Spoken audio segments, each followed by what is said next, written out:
Hey there, friend. Whether you spent a lot of years with your loved one or just a few years, they were your soulmate, your rock, your favorite person to laugh with. Then one day, they weren't there anymore. But does that mean that the connection disappears? I'm here to tell you, hell no. Today I'm going to show you how to connect with your husband and anyone you've lost in a way that brings you peace and comfort and maybe even a bit of humor from the other side. Trust me, they're still around, just in a different way.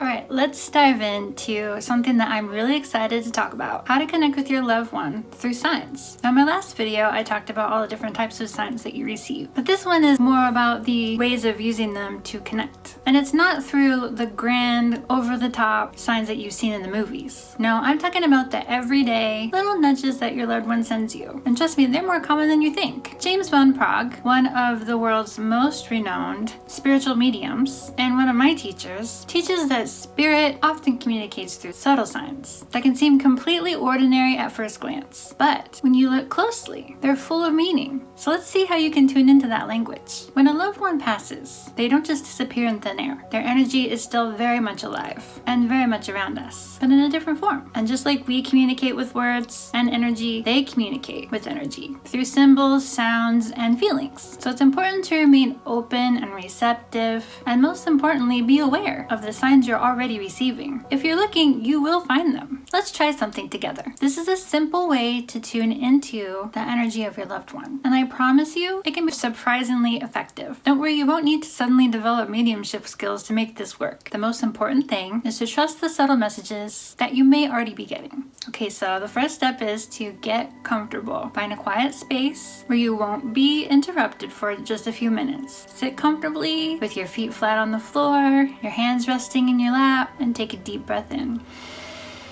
And now just let your shoulders drop. Let the tension go. Just let it go. Now I want you to set your intention. Gently close your eyes and think about your husband. Imagine him standing in front of you, just like he did when he was alive. Picture his face, his smile, his voice. It's so real that you can almost hear him speaking. Maybe he says something funny or reassuring, something only the two of you would know. Feel the love between the two of you. Feel that connection. Just take a moment to send him a thought, something like, I'm open to your presence, to seeing your signs, and to receiving the messages from you. Now I want you to shift your focus to the space around you. Tune into your feelings. Do you sense any warmth in the room? A slight breeze? Maybe even a cool sensation? This is how spirits often communicate. They shift the energy in the room. Just like when you feel someone's presence in a crowded room, even if you can't see them, they're still there. So stay with that feeling for a moment. Whatever you get is not right or wrong. Don't judge it. Now let's open your awareness to your surroundings. Is there a sudden change in the temperature? A light flicker? A sound that seems out of place? A song that just happens to come on?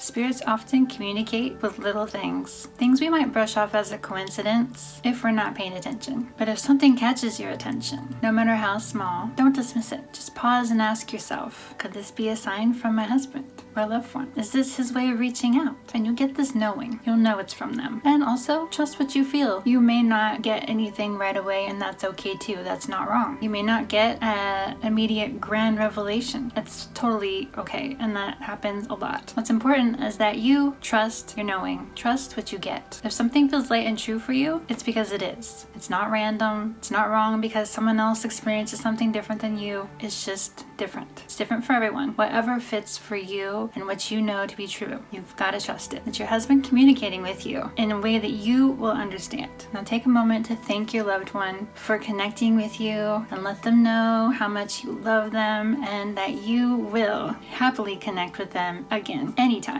Take another deep breath in and exhale and gently open your eyes. Now, how was that? You may wish to start a journal for when you do these connections so that you can write down the messages that you get and the experiences that you get, so you can go back and look at those and reflect, and you kind of see the patterns that come up when you're connecting with your loved one. Let me share a personal story that illustrates this. I was out shopping at the grocery store one day. I was pushing my cart through the produce aisle, and suddenly I just felt this tingly sensation on my entire body. Like my entire body was feeling this, and it was warm. And this grocery store store is freaking freezing. Every time I go in there, I freeze. So it was very weird that I was feeling so warm. I looked around and I couldn't see like a heater or anything that could be causing me to be that warm. Then just as I was about to brush it off, I was overwhelmed with so much love. Like I was being wrapped in it. It felt so wonderful. I couldn't move on. I didn't want to. I thought this must be what heaven feels like. Then I heard a song come on the radio at the store. The Wonder of You by Elvis. The song my husband always used to sing to me. We love Elvis, and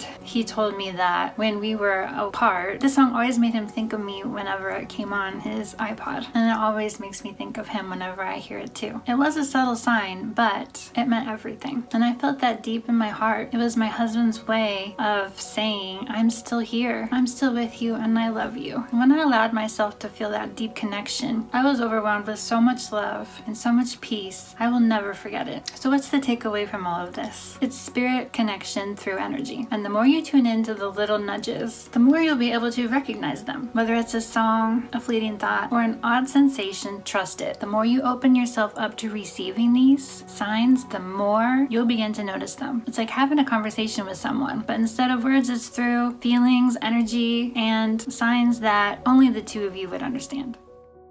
I want to take a slightly different approach to connecting with your husband or loved one who has passed. You've probably heard about people talking about rituals, altars, and even writing letters to their loved ones in spirit. But what's so powerful about these practices? Why do they help us feel connected to the ones we lost? Well, here's the thing. Rituals and physical objects act like bridges, tangible touchstones that help us connect with the unseen world. It's like having a special place where we go to feel their energy, to honor them, or even just to sit with them for a moment. Think of like creating a space where you can visit with your loved one just as you would when they were alive. Except this time, you're inviting them in through intention and memory. Spirits, especially your loved ones, are often drawn to emotional energy. They love when we think of them, talk to them, or remember them in a way that keeps their energy alive. When you create a space, whether it's a physical object or a place you've designated as a meeting point for your connection, you're offering a clear invitation for them to show up. These rituals can be as simple or as elaborate as you want. The most important thing is that they feel personal and meaningful to you. Now let's talk about how you can create your very own keepsake or ritual. You don't need anything fancy for this. Just a few elements that resonate with you and your loved one's memory. The first step is creating like an altar space. One way to invite your husband's spirit into your life is by creating a sacred space. You don't need to go full on altar unless that feels right for you. But even a small corner in the room or anywhere in your home can work. Or maybe even like in a garden in your backyard or something. Just think about what your husband loved. His favorite photo, a piece of jewelry, a meaningful object like a book or a trinket that he gave you. Put them on a special surface where you'll see them every day. You can add a candle, like a battery operated one, or maybe even a flower. You can put like a beautiful scarf or some kind of tapestry that you think you would like. And when you look at this altar or a sacred corner, you're saying, I remember you. I'm thinking of you. Come visit me here. Another way to connect is by writing letters to your loved one. These don't have to be anything formal, just a heartfelt note. You might say, I miss you. I've been thinking about you a lot.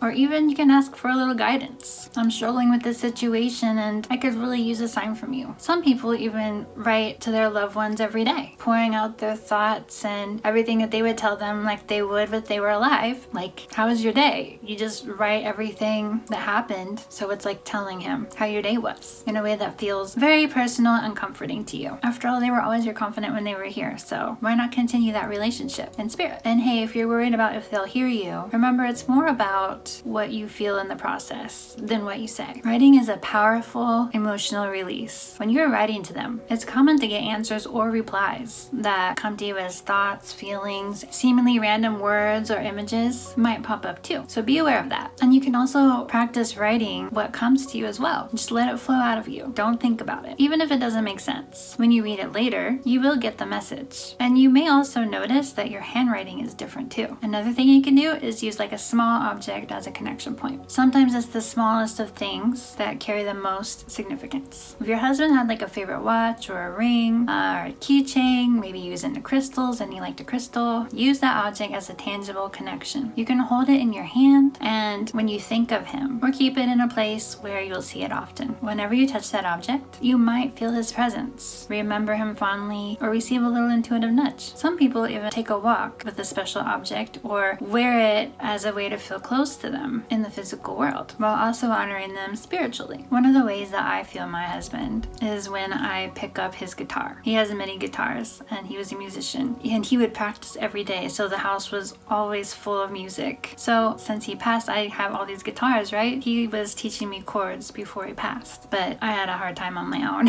So I took lessons. Whenever I play and I'm practicing something really tedious and I'm just not getting it, and I'm getting frustrated, I have a picture of him in my studio and I look over at it and I get this feeling like he's helping me to play and get through that riff. And I know without a doubt that he's helping me sometimes. And it's like he's saying, I'm here, I'm with you, and I'm proud of you for trying this and taking lessons and keeping the music going. He was always my number one cheerleader. So whether it's a physical object or a letter or a sacred object that you create, the point is to honor this connection with your loved one through the meaningful and tangible acts. These rituals are symbols of your love, and they help to keep the love alive and active in your life. The more you incorporate them, the more you feel like you're inviting your husband's spirit back into your world. Remember, spirit doesn't need grand gestures to communicate. They just need your intentional energy and the love that never fades.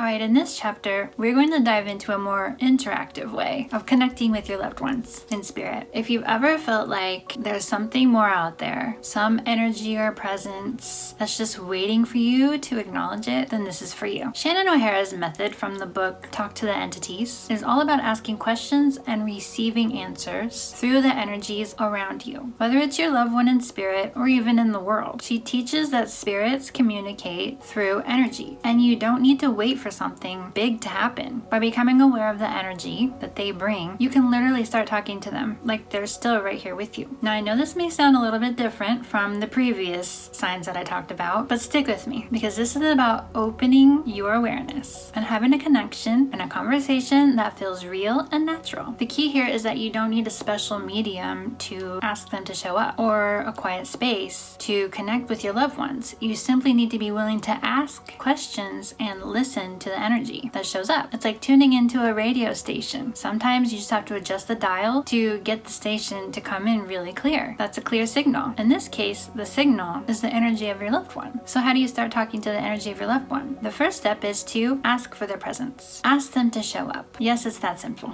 You don't need to use any formal words or rituals. You just say something like, hey honey, I'd love to feel your presence today. Or I'm ready to talk to you. I know you're here. You might feel like a little bit of a weirdo at first for saying this out loud, but let's be real. You've probably had conversations with your loved one in your head for years, right? So why not say it out loud and invite their energy into the room? Next, you just need to be aware of the energy. Once you ask for the presence, don't wait for a big dramatic event. Instead, start paying attention to the energy. In Shannon O'Hara's work, she talks about the importance of becoming aware of how energy feels. Does the room feel warmer? Is there a sudden lightness? Are you experiencing a shift of mood or feeling a gentle nudge from familiarity? These are all signs that the energy is present. Your loved one is there, ready to talk to you. Often spirits communicate through sensations. You might feel an unexpected wave of calm, a sudden thought that feels like it's coming from them, or even a memory popping up in your mind with more vivid detail than usual. All of this is energy communication. Now that you've acknowledged the presence of your loved one's energy, have a conversation. Don't worry about getting it perfect or formal. Just say what's on your mind. Ask the questions you've been dying to ask. You can say things like, is there something you want me to know today? I'm feeling a little lost. Do you have any guidance for me? I miss you. Can you give me a sign that you're here? And then here's the trick. Listen to the energy that comes in response. This might come as an image, a memory, a sudden shift in feeling, or a thought that feels just a little bit lighter or familiar. In fact, if you're asking for a specific sign, you might find that it shows up in the next few hours or days in an unexpected way. Spirits, once you invite them in, often give quick, clear responses, so be ready to pay attention. You can keep going with the conversation as long as you like. Spirits love a good conversation. If something pops into your mind that makes you laugh, ask them about it. Spirit communication doesn't have to be serious. It can be light, funny, and spontaneous. If you're open to it, you'll likely receive back what feels like a natural exchange. Maybe your husband cracks a joke, or you feel a sudden surge of love that makes you want to smile. That's their energy talking to you, and it's amazing. So let it be easy and let it be fun. This isn't about having an intense or overly emotional experience. The energy of your loved one is always loving. And sometimes the most meaningful exchanges happen when you don't try too hard. Instead of searching for a big revelation, keep it light, keep it playful, and allow the conversation to unfold as it will. So what's the takeaway from all of this? Talking to the energy of your loved one is one of the most natural and direct ways to stay connected. You don't need to wait for a special moment to happen or a big dramatic sign. You don't have to go to a medium. You just need to be willing to ask, open up, and listen to the energy that comes in response. The more you practice this, the more natural it will feel, and the more you'll feel the ongoing presence of your loved one in your life. This is all about embracing the connection, not trying to control it. So let it be light, let it be fun, and most importantly, just let it feel real.